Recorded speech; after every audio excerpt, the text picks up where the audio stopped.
Hoje eu vou falar sobre um pouco de anatomia das coronárias, que é um assunto bem importante para a prova prática e teórica de vocês. Para a prova teórica é basicamente tudo, né? Porque é bastante coisa. E tudo pode cair, tudo pode ser acertado. E para a prova teórica de vocês, eu acho que uma das coisas que mais vão cair seriam as variações, tá? O Sigvald gostou disso, principalmente para nossa prova de monitoria, tá? Então eu vou dar uma pincelada aqui para vocês. Bom, primeiro vamos relembrar de onde que saem as coronárias. As coronárias, obviamente, saem da artéria aorta. Elas são os primeiros ramos da aorta ascendente. E lembrar que a gente tem os seios de Valsalva, que são essas bolsinhas aqui, basicamente, que quando o coração entra em sístole, ela está fechada, aberta no caso, né? Mas a vazão para a coronária está fechada. E quando ele está em diástole, esses seios ficam dessa forma aqui que está aparecendo na imagem, eles estão abertos. E é legal lembrar também que as coronárias elas têm maior fluxo em diástole, não em sístole, que é o contrário do que a maioria do povo pensa, tá? Bom, e o que mais que a gente precisa saber dessas válvulas semilunares? Bom, é legal lembrar que a gente tem duas anteriores e uma posterior.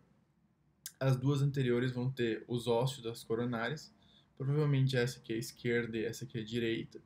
E aqui a gente tem uma válvula posterior, que ela não tem muita implicação coronariana, mas ela é uma posterior e é bom para vocês diferenciarem uma posterior de uma anterior, porque a posterior não tem o próprio ósseo da coronária, tá? Bom, vamos falar um pouco da coronária, das generalidades, vamos começar, e um pouquinho de veia também, para vocês terem uma pequena ideia, tá?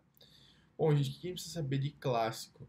Que a coronária esquerda ela tem um ramo de divisão logo que ela sai da aorta, ou seja, geralmente 2 centímetros ou até um pouco menos, 15 milímetros, que é a distância que ela vai se dividir em descendente anterior ou interventricular anterior, como você queira chamar, e circunflexa, tá?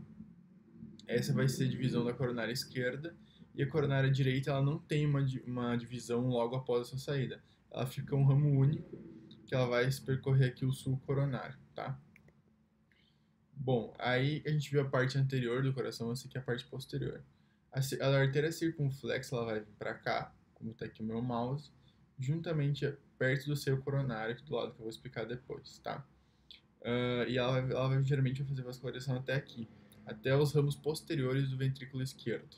E aqui a gente vai ter a coronária direita, ela vai fazer toda essa parte aqui no sul coronário. E aqui a gente tem os ramos marginais dele, obviamente, do ventrículo direito.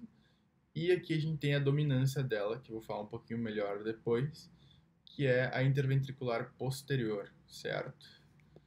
Bom, aqui dá para ver melhor a coronária esquerda, porque essa aqui é uma imagem de uma arteriografia ou uma angiotomo, que daí aqui vai determinar o grau de estenose para paciente que tem doença coronariana aguda, tá? O que a gente precisa saber muito dela? Como eu falei, logo após ela sair da horta, essa aqui é a auriculeta esquerda rebatida, a gente vai ter a circunflexa passando por trás e fazendo a sua reflexão aqui na porção posterior do coração, e a gente vai ter a descendente anterior ou interventricular anterior fazendo a vascularização do sulco interventricular, né?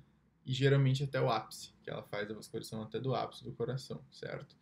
E aqui é toda aquela visão bonitinha dela. Ela tem alguns ramos diagonais aqui, alguns ramos laterais do ventrículo esquerdo. Ela vai fazer a vascularização de toda essa parte do ventrículo esquerdo, do ápice do coração e do átrio esquerdo, tá? Isso é bom relembrar. Bom, e da direita, o que ela vai fazer? Ela vai sair aqui da parte da válvula semilunar aórtica anterior direita. Isso é legal para a prova prática, tem que falar bem, bem bonitinho assim. E ela vai percorrer aqui o sul coronário. Bom, que ramos que ela vai dar? Basicamente, ela vai dar alguns ramos laterais aqui para o próprio ventrículo direito, para o próprio átrio direito. E essa aqui ela tem uma diferenciação que ela dá ramos também para o nó atrioventricular e para o nó sinoatrial.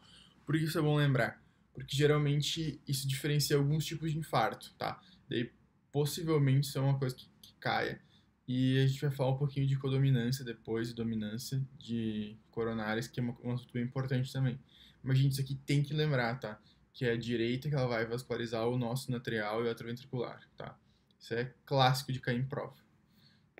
Bom, aqui eu vou falar um pouco das variações coronarianas. Essa é uma aula que não é muito longa. Bom, as variações são, em sua maioria, por dominância, tá? O que significa dominância? Deixa eu voltar aqui e mostrar para vocês. A dominância da coronária no coração é qual artéria que vasculariza o sulco interventricular posterior. Esse sulco aqui, tá? Aí a gente pode ter dois tipos de dominância, sendo da própria direita, como está sendo mostrado aqui, como pode ser da esquerda derivada da circunflexa. Aí aqui que vai ter os númerozinhos, esse aqui é um texto do Moore, coloquei até sublinhado. No padrão dominante direito mais comum, presente em cerca de 67% das pessoas, a coronária direita é dominante, tá? Ou seja, ela vasculariza o sulco interventricular posterior. Mas, no resto, nesses 33%, outras coisas vascularizam, outras coronárias vascularizam. Bom, aqui a gente vai ver que 15% dos corações, a coronária esquerda que vasculariza. Ou seja, é a circunflexa que faz o raminho e que dá o interventricular posterior. E 18% das pessoas têm codominância, ou seja, a coronária esquerda, a circunflexa, no caso derivada da esquerda, ela vai fazer uma codominância, ela vai fazer uma anastomose com a coronária direita e as duas vão vascularizar o sulco interventricular posterior. Aí isso caracteriza uma codominância que no caso é mais comum do que a dominância esquerda da coronária, tá?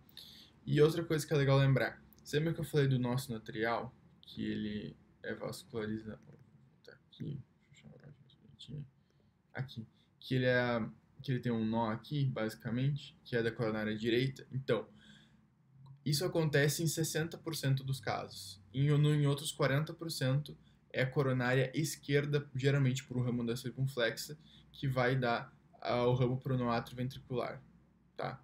Isso é legal lembrar também. Mentira, não atrioventricular, sinoatrial. Atrioventricular pode ter também, mas a chance é bem menor, se não me engano é 10%. Mas sinoatrial pode ser 40% e isso é bastante coisa, tá? Bom, agora de coronárias eu vou aproveitar para explicar um pouco para vocês de veias também, que eu acho que é um assunto bem importante. Bom, veias é a parte que a gente vê mais posterior do coração, tá? Ela vai fazer o contrário. Como a maioria das veias é ao contrário, né? As coronárias a gente vê mais na parte anterior do coração, na face external do coração, e aqui a gente vê um pouco mais, uma face mais, digamos, vertebral, que é a face que faz junto com as vértebras, certo? Por causa da drenagem. A drenagem principal do coração ele ocorre por essa estrutura grande aqui, chamada seio coronário, tá? Essa estrutura aqui ela vai desembocar direto no átrio direito, porque é um sangue, obviamente, venoso, e sangue venoso ele vai ir para o coração direito e não para o esquerdo, certo? Bom, o que a gente tem de principais estruturas de veias nessa parte do coração? A gente tem a veia cardíaca menor ou parva, que ela vai percorrer junto com a coronária direita. Ela é pequena, ela não tem muita vazão. A gente tem a veia cardíaca média, que ela vai ficar junto a parte interventricular posterior do coração. Ela pode ser chamada de cardíaca média ou interventricular posterior, do jeito que vocês queiram chamar. O professor João, por exemplo, da prática, ele prefere que seja chamada de veia interventricular posterior, mas a gente aprendeu como média, então é um nome, mas é a mesma coisa. Uma quer dizer a mesma coisa que a outra. Aqui também a gente tem algumas veias posteriores do ventrículo esquerdo, que essas elas desembocam no próprio seio. E aqui a gente tem uma veia muito importante, que ela é uma veia oblíqua do átrio esquerdo. Ela vai fazer essa drenagem oblíqua aqui do átrio esquerdo, principalmente. E ela também tem um epônimo chamado veia de Marshall. Se alguém quiser saber, eu acho um epônimo importante de saber também. E do lado esquerdo aqui do coração, como a gente viu que ele tem um volume maior, uma força maior, até a vascularização dele é maior. A gente pode ver que a coronária esquerda se divide em duas para poder vascularizar o ventrículo esquerdo e o átrio esquerdo, porque ele é bem maior, ele precisa de mais sangue. Como se ele precisa de mais sangue, ele precisa de mais drenagem, ou seja, essa drenagem vai pela veia cardíaca maior ou veia cardíaca magna, que vai percorrer junto com a própria coronária esquerda, que dá seu ramo para interventricular anterior. Aqui, ó. Ela vai junto, a coronária circunflexa aqui, basicamente, e ela vai junto da descendente anterior no sulco interventricular anterior. Essa aqui é a cardíaca magna ou cardíaca maior. E aqui a gente tem uma estrutura, um trígono artério-venoso ou trígono de Brock-Mouchet, para quem quiser saber também, que por que ele é artério-venoso? Porque ele está nas coronárias junto com a veia cardíaca magna. Por que esse trígono é importante? Porque ele é um acesso cirúrgico do ventrículo esquerdo, por isso que ele é bem lembrado, e é legal lembrar que ele está bem na bifurcação das coronárias da própria descendente anterior com a coronária esquerda aqui, dando a circunflexa da descendente anterior, vai fazer esse trígono junto com a veia cardíaca magna, tá? Tem um dos corações lá que eu dissequei que dá pra ver bem bonitinho isso aí, se alguém quiser pedir na aula, pode me pedir. Bom, gente, eu acho que de vascularização do coração é mais ou menos isso. Essas imagens do Netra são muito boas para estudar e eu peguei alguma coisa daquele resumo do Tudo de Tony que tem para vocês, tá? Espero que gostem.